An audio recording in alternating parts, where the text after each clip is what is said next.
Now need कि भाई fringe benefits हमें क्यों देने चाहिए, क्या रिक्वायरमेंट्स होगी, क्या नीड्स होगी, कौन बोलेगा। तो this are the certain needs because of which we are giving the fringe benefits to our employees. Like first is about the employees themselves कि भाई हमारे एम्प्लॉयज जो होंगे वो डिमांड करेंगे कि भाई instead of giving our high salary please give us the certain benefits.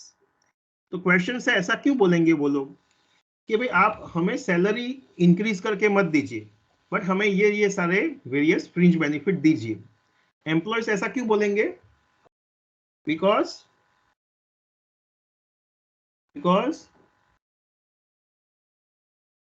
उनकी सैलरी इंक्रीज होगी, अगर मॉनेटरी टर्म में उनको पैसा मिलता है तो वो क्या होगा, टैक्स रिजिम में वो लोग आ जाएंगे, उनके ऊपर टैक्स बर्डन क्रिएट होगा, तो गवर्नमेंट में टैक्स के रूप में उनका पैसा चला जाएगा।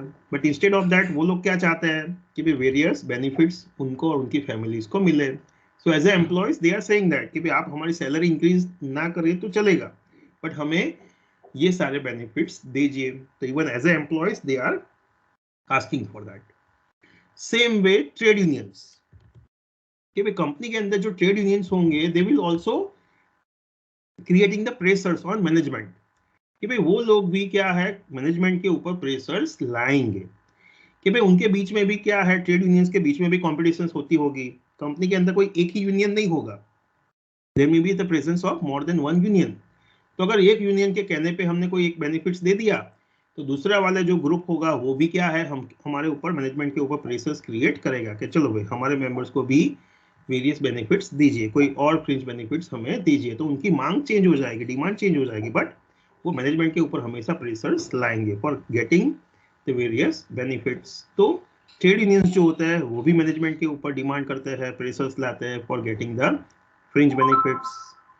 नेक्स्ट इज एम्प्लॉयर कि भाई as a employers we themselves are preferred to give the various kinds of benefits to the employees. क्यों? Because this kind of benefits are going to motivate the employees to give their best, raise their morals, and it will create the effective advertisement for an organization. कि भाई employer के रूप में मेरे को क्या फायदा होगा अगर मैं ये बेनिफिट्स देता हूं तो ये बेनिफिट देने से मेरे जो एम्प्लॉयज है वो सेटिस्फाइड होंगे, मोटिवेटेड होंगे, कमिटेड होंगे, तो वो कंपनी में अच्छी तरीके से काम करेंगे और इससे कंपनी को फायदा होगा, यानी एज ए एम्प्लॉयर्स मुझे फायदा हो रहा है। It is going to create the good pictures of the organisations in a societies कि भाई सोसाइटीज के अंदर क्या है एक अच्छी इमेज बिल्डअप होती है कि भाई ये जो कंपनी है वो अपने एम्प्लॉयज को बहुत सारे बेनिफिट्स देती है, तो कंपनी के जो इमेज है वो क्या है और बेहतर बनेगी और अच्छी बनेगी। तो वंस अगेन कि वो कंपनी के रूप में मेरे को फायदा होगा। So even as a employers they are preferring to giving the various kind of benefits to the workers.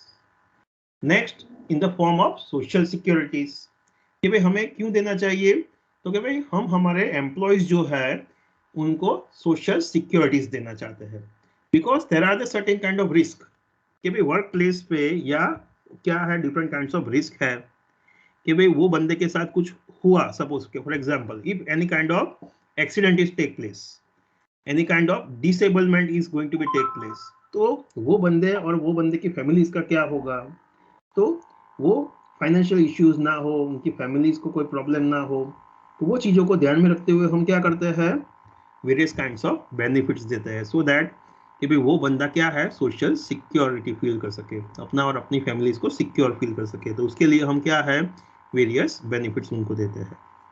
Next we want to improve the human relationships, employer और एम्प्लॉई के बीच में जो रिलेशंस है उसको अच्छा हेल्दी बनाना चाहते हैं, एक अच्छा वर्किंग एनवायरनमेंट बनाना चाहते हैं। तो उसके लिए भी क्या है we are giving the various kinds of benefits. So this fringe benefits are going to satisfy the employees economically, social and psychological needs कि भाई वेरियस बेनिफिट्स देते हैं उनको तो उनसे मॉनेटरी उनको फायदा मिलता है, सोशल गैदरिंग में उनको हेल्पफुल होता है और इवन मेंटल पीस मिलती है।